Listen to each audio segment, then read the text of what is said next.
Bible دنیا کی سب سے زیادہ بکنے اور پڑھی جانے والی کتاب ہے، یعنی ہر زمانے کی آل ٹائم بیسٹ سیلر رہی ہے۔ ہر سال بائبل کی 100 ملین یعنی 10 کروڑ سے زیادہ کاپیاں دنیا بھر میں فروخت ہوتی ہیں۔ ماضی میں بائبل ہاتھ سے لکھی جاتی تھی اور ہاتھ سے لکھنے والے ان کاتبوں کو اسکرائب کہا جاتا تھا۔ اسکرائب کا مطلب ہے لفظ اور حروف گننے والا، یعنی جب اسکرائب بائبل تحریر کرتے تو وہ ایک ایک لفظ اور ایک ایک حرف کو گنتے تاکہ کہیں ان سے کوئی غلطی سرزد نہ ہو جائے، کہ وہ نہ تو جانے انجانے میں کلام پاک میں کسی لفظ کا یا کسی حرف کا غلطی سے بھی اضافہ کر دے یا کسی لفظ کو غلطی سے چھوڑ دیں۔ غلطی کی صورت میں پورے کا پورا صفحہ جس پر غلطی ہوتی اسے جلا دیا جاتا۔ کاتب یعنی اسکرائب اس غلطی کے بعد اپنے اس غلطی کا کفارہ یا ازالہ کرنے کے لیے غسل کرتے اور اپنے آپ کو پاک صاف کر کے دوبارہ کتابت یا لکھائی کی طرف راغب ہو جاتے۔ اب سوال یہ پیدا ہوتا ہے کہ بائبل کو بائبل کا نام کس نے دیا؟ بائبل کو بائبل کا پہلی بار نام 4 صدی میں کانسٹینٹینوپل کی کلیسیا کے بزرگ مذہبی رہنما سینٹ جان کرسوسٹم نے دیا۔ اس وقت انہوں نے بائبل مقدس کو لاطینی زبان میں دا ببلیا کہہ کر پکارا۔ لفظ بائبل کا یونانی زبان میں معنی کتابوں کا مجموعہ یا ایک کلیکشن آف بکس بنتا ہے۔ بائبل کی کل 66 کتابیں ہیں، جن میں 39 پرانے عہد نامے اور 27 نئے عہد نامے میں شامل ہیں۔ بائبل دنیا کی پہلی چھپنے والی یعنی پرنٹ ہونے والی کتاب ہے، جسے 1455 میں جرمنی کے گوٹنبرگ نے شائع کیا یا پرنٹ کیا۔ عام بائبل کم و بیش 1200 صفحات پر مشتمل ہوتی ہے۔ اردو بائبل 1290 صفحات پر مشتمل ہے۔ بائبل کے کل ابواب 1189 ہیں، کل آیات 31102 اور کل الفاظ 8,07,361 بنتے ہیں۔ بائبل کا لمبا ترین باب زبور 119 ہے، جس میں 176 آیات ہیں۔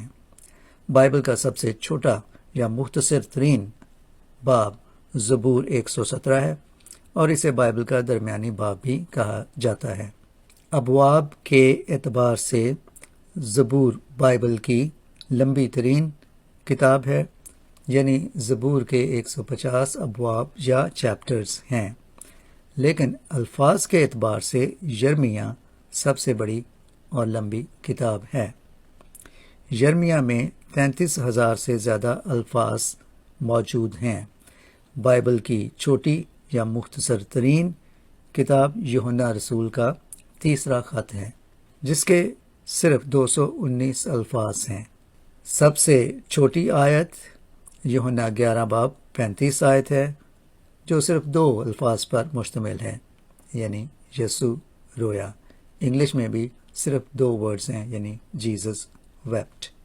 بائبل مقدس کی لمبی ترین آیت آستر 8 باب کی 9 آیت ہے، جو عام انگلش ترجموں میں 80 الفاظ پر مشتمل ہے۔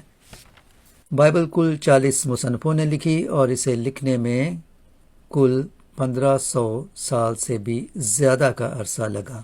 جہاں تک بائبل کے ترجموں کا تعلق ہے تو بائبل سب سے زیادہ ترجمہ ہونے والی کتاب ہے۔ بائبل مقدس کا 700 سے زیادہ زبانوں میں اب تک ترجمہ کیا جا چکا ہے۔ بائبل مقدس وہ واحد کتاب ہے جو چاند پر بھی پہنچی، یعنی 5 فروری 1971 کو اپولو 14 میں سفر کرنے والے آسٹروناٹس اپنے ساتھ بائبل بھی چاند پر لے گئے اور وہاں انہوں نے بائبل مقدس میں سے تلاوت بھی کی۔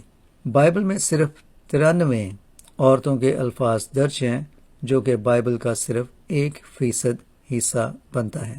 گو کہ بائبل مقدس کی اپنی تعلیم یعنی متی 5 باب کی 34 آیت کے مطابق کسی کو بھی کسی چیز کی قسم نہیں اٹھانی چاہیے، لیکن یورپ میں اور امریکہ میں اور تمام مسیحی ممالک میں بائبل پر ہی عدالتوں میں اور جب صدر اپنے عہدے کا حلف اٹھاتے ہیں یا وزیر اعظم یا کوئی بھی اور سرکاری عہدہ کا جب کوئی حلف اٹھاتا ہے تو وہ بائبل مقدس پر ہی حلف لیتا ہے۔ امریکہ کی تاریخ میں امریکہ کے پہلے صدر جارج واشنگٹن سے لے کر جنہوں نے اپریل 30، 1789 میں اپنے عہدے کا حلف بائبل یعنی کہ دی جائنٹ گریٹ بائبل پر حلف اٹھایا، تب سے لے کر آج تک صدر جو بائیڈن تک سب امریکی صدر بائبل مقدس پر ہی اپنا حلف لیتے ہیں۔ بائبل مقدس کے بارے میں ایک اور بڑی دلچسپ بات ہے کہ بائبل مقدس ہی وہ کتاب ہے جو دنیا میں سب سے زیادہ چوری ہوتی ہے، اور بائبل مقدس ہی وہ کتاب ہے جو سب سے زیادہ سمگل کی جاتی ہے۔ اور اس میں سب سے بڑی دلچسپ بات یہ ہے کہ بائبل مقدس سب سے زیادہ چائنا میں پرنٹ ہوتی ہے، اور چائنا میں پرنٹ ہو کر ہی پوری دنیا میں پھیلتی ہے اور پوری دنیا میں اپنا سفر کرتی ہے۔